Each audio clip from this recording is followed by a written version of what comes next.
Oke, mungkin Pak Kapolda NTT bisa disampaikan penjelasan karena Pak Kapolda kan sudah memberikan materi paparan ya Pak ya. Saya pikir di highlight yang penting-penting saja Pak, ya 10 menit ya, nggak perlu semua dibacakan, tapi yang terpenting dari materi Bapak.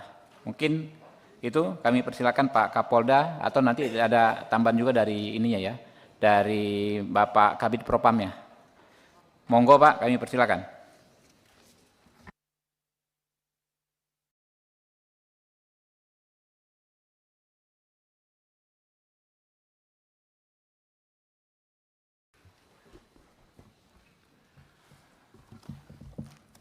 Assalamualaikum warahmatullahi wabarakatuh.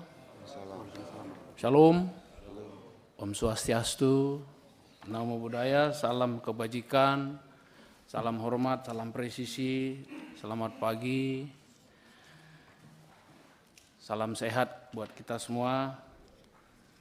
Yang kami hormati dan kami muliakan Ketua Komisi 3 DPR RI, para wakil Ketua Komisi 3 dan seluruh anggota yang hadir hari ini, anggota Komisi 3. Lebih khusus lagi ada juga Wakil Ketua MPR yang hadir dan para perwakilan mahasiswa yang hadir di atas, para pengamat, Kapolda Sulteng beserta jajarannya, Wakapolda NTT, dan seluruh jajaran yang hadir di ruang yang terhormat, di ruang Komisi 3.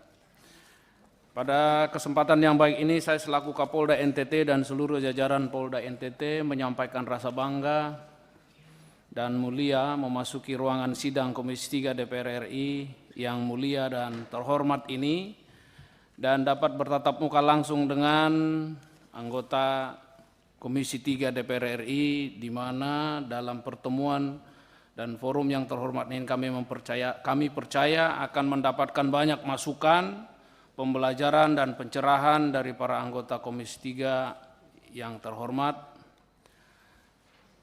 Sebagai mitra kerja Polri sekaligus yang akan mengawasi, mengarahkan, memperbaiki kekurangan-kekurangan serta menyempurnakan hal-hal yang perlu diperbaiki dan disempurnakan sehingga Polri, lebih khusus Polda NTT, dalam perjalanannya nanti dapat melaksanakan tugas dengan presisi, prediktif, responsibilitas, transparansi, dan berkeadilan. Pada hari ini Polda NTT dan beberapa pejabat Polda telah berada di ruangan ini atas surat undangan rapat dengar pendapat nomor B13034 PW 0110-2024 tertanggal 24 Oktober 2024, yang dengan kesempatan ini kami dapat menjelaskan dugaan pelanggaran etik yang dilakukan oleh Ibda Rudi Soek. Pada kesempatan yang baik ini kami perkenalkan pejabat utama sedikit yang mendampingi kami dan nanti akan membantu saya untuk menjelaskan lebih detail. Ya, di sebelah kanan saya ada Wakapolda, Brigjen Pol Awi. Sebelah kanannya lagi ada Irwasda Polda NTT, ada Kabid Propam, ada Kabid Kum, ada atasan Ibda Rudi Soek adalah Kayanma. Sebelumnya adalah Kapolresta Aldinan Manurung, ada Karo SDM juga, Dir Intel, Dir Reskrim Dir Reskrim Sus, Kabid Humas, dan Dir Samapta yang mewakili kami datang di tempat ini. Secara singkat kami jelaskan bahwa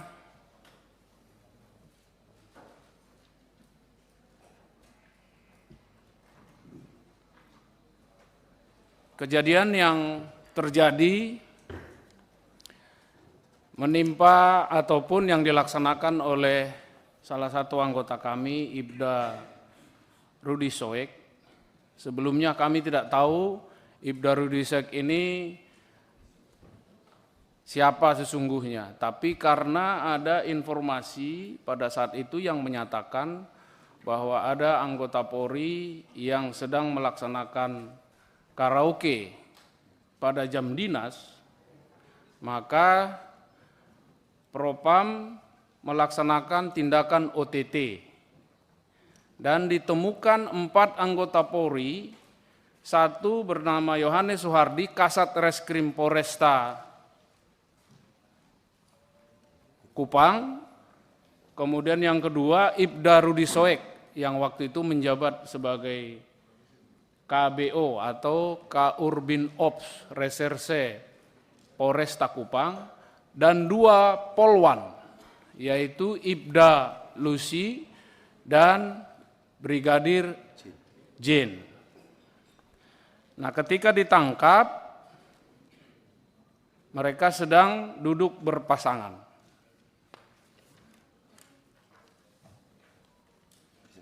Melaksanakan hiburan, kemudian minum minuman beralkohol. Nah, atas peristiwa ini, maka Kabid Propam melaporkan kepada Kapolda secara dengan informasi khusus, sehingga saya mendisposisi untuk dilakukan proses secara hukum. Pada tahap selanjutnya dilakukan pemeriksaan dan pemberkasan, pemeriksaan saksi-saksi dan pemberkasan sampai kepada peradilan kode etik, karena lingkup yang dilakukan oleh para terduga pelanggar ini adalah lingkup etik. Setelah dilakukan pemeriksaan dan pemberkasan, 3 orang disidangkan menerima putusan sidang, yaitu penempatan meminta maaf kepada institusi dan penempatan khusus di tempat khusus selama 7 hari. 3 orang dilaksanakan penghukuman dan diterima, tapi 1 orang atas nama Ibda Rudisoek tidak menerima, memberikan keberatan dan meminta banding. Setelah dilakukan sidang banding, Hakim banding mempertimbangkan bahwa alasan-alasan dalam memori banding yang diberikan itu menyimpang dari apa yang dipersangkakan. Dan pada saat sidang banding, menurut hakimnya, bahwa yang bersangkutan tidak kooperatif dan seluruh membantah atas apa yang dilakukan tindakan OTT oleh anggota Propam. Sehingga dijatuhkan putusan memberatkan dan menambah putusan sebelumnya. Putusan sebelumnya kami perlu sampaikan, yaitu meminta maaf, kemudian perbuatan ini merupakan perbuatan cela dan penempatan pada tempat khusus selama 14 hari dan demosi selama 3 tahun. Itu hukuman pertama yang diberikan. Tetapi beliau tidak menerima, Ibda Rudisoek tidak menerima dan menyatakan banding, sehingga dalam banding didalami sejujurnya bahwa inisiatif, ide, kemudian otak di belakang semua pelaksanaan mereka berkaraoke ini adalah Ibda Rudisoek, dan itu semua dibantah. Oleh karena itu diputuskan ditambah hukumannya. 1 saja hukumannya ditambah, yaitu demosi dari 3 tahun menjadi 5 tahun. Dan patsusnya menjadi 14 hari. Dan setelah itu terus berlanjut. Ibda Rudisoek setelah dilakukan OTT di tempat karaoke ini, Ibda Rudisoek sengaja membuat kondisi dan situasi yang melakukan penangkapan terhadap orang yang diduga pelaku BBM. Jadi pagi tertangkap, sore langsung membuat surat perintah mengajukan kepada Kapolres yang inisiatif sendiri mengajukan kepada Kapolres surat perintah penyelidikan terhadap mafia BBM. Nah, menjadi lucu dalam penelitian para hakim dan pemeriksa bahwa tindakan yang dilakukan oleh Ibda Rudi Soek ini hanya untuk memframing bahwa dia tidak bersalah dan selalu mengakui bahwa tindakan yang di karaoke ini adalah dalam rangka ANEF kasus BBM. Kemudian selalu mengatakan bahwa karaoke ini adalah tempat safe house mereka gitu, untuk rapat. Tetapi pemeriksa dan hakim disiplin tidak bisa membuktikan itu, dan justru sebaliknya informasi berdasarkan pemeriksaan semua saksi-saksi termasuk pegawai karaoke, manajer karaoke, dan Kasat Reskrim yang hadir, yang pada saat itu hadir, dan 3 polwan ini. Dan mereka disidangkan secara terpisah, secara split, perkaranya di split. Selama berlangsungnya pemeriksaan ini terus, terduga pelanggar Rudi Soek ada dalam pengawasan. Pada saat dilakukan pemeriksaan ini, ternyata Ibda Rudi Soek ini memfitnah juga anggota Propam yang menangani perkara ini.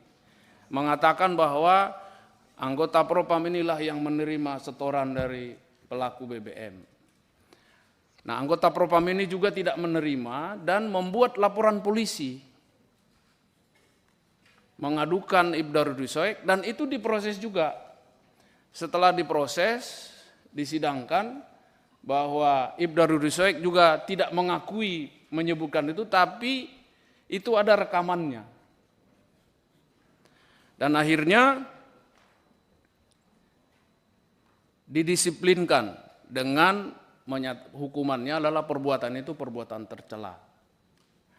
Kemudian selanjutnya pada tahap pemeriksaan selanjutnya ditemukan, karena Propam waktu itu akan melanjutkan pemeriksaan perkara ini, ditemukan bahwa Ibda Rudi Soek meninggalkan tugas, tidak berada di Kupang. Ternyata setelah dicek, Ibda Rudi Soek ada di Jakarta, dan itu bisa dibuktikan oleh pemeriksa dengan mengambil manifest pesawat Citylink yang terbang ke Jakarta pada tanggal itu, dan potongan tiket bisa didapatkan.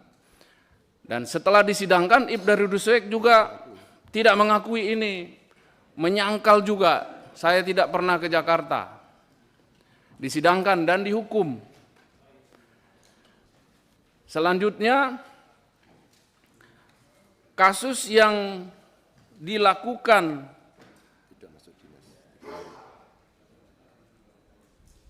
berangkat ke Jakarta itu setelah diputus, selanjutnya akan diperiksa. Ternyata dia tidak berada di kantor. Dia tidak masuk berturut-turut selama 3 hari, dan itu akan menyulitkan oleh Propam untuk melanjutkan perkara ini. Dan diperiksa lagi, dibuat laporan lagi pelanggaran disiplin karena tidak masuk dinas selama 3 hari berturut-turut, dan diputuskan itu merupakan pelanggaran hukum disiplin, merupakan perbuatan tercela. Yang terakhir, yang kelima adalah laporan dari orang yang dilakukan polis lain terhadap drum kosong ini, melaporkan kepada Polda bahwa drum saya di polis lain, saya akhirnya usaha saya, nama baik saya jadi tercemar. Itu juga diproses oleh Propam, dan itulah kasus yang kelima, pelanggaran SOP yang melakukan tindakan penyidikan tanpa administrasi penyidikan dan tanpa prosedur, yang dikenakan tindakan KKEP. Dan itulah yang disidangkan dan diputuskan untuk Ibda Rudi Soek tidak layak dipertahankan menjadi anggota Polri. Kami perlu sampaikan bahwa dalam sidang Komisi Kode Etik ini, dan kami juga, saya selaku Kapolda juga merasa bahwa anggota kami di NTT ini sebenarnya sangat kurang. Kami sampai dengan sekarang masih ada di 47% dari DSPP. Kami sebenarnya sangat menyayangkan dan sangat berat untuk memberhentikan seseorang dari anggota Polri.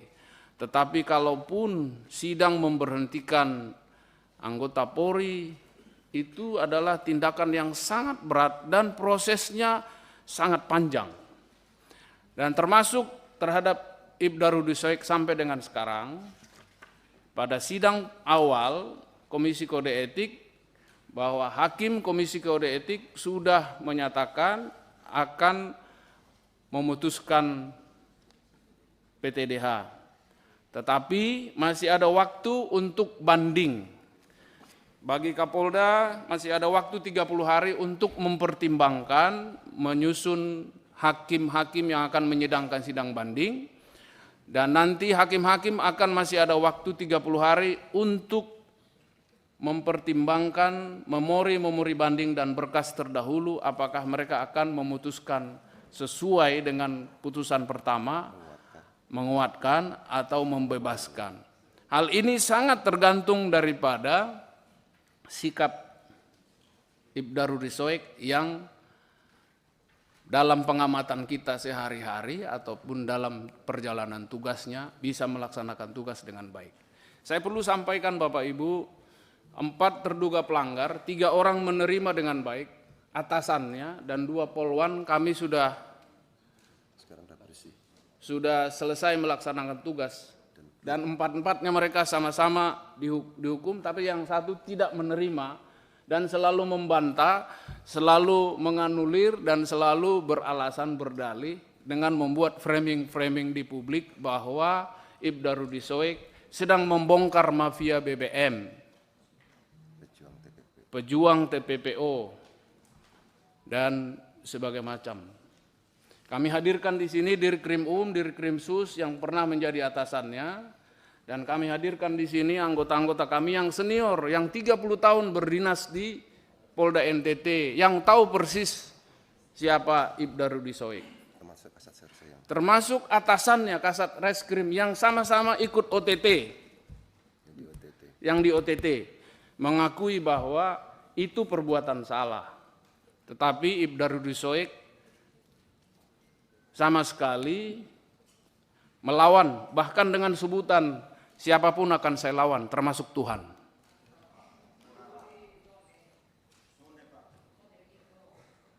Itu saya dengar perkataan. Baik, Pak, itu. Dan Pak, video ini nanti akan Pak Kapolda, kita buka. Saya pikir sudah cukup. Terima kasih, Pak. Sudah 2 kali dari waktu yang hampir 2 kali. Tadi 10 menit, Bapak 14 menit nggak apa-apa, kami toleransi karena memang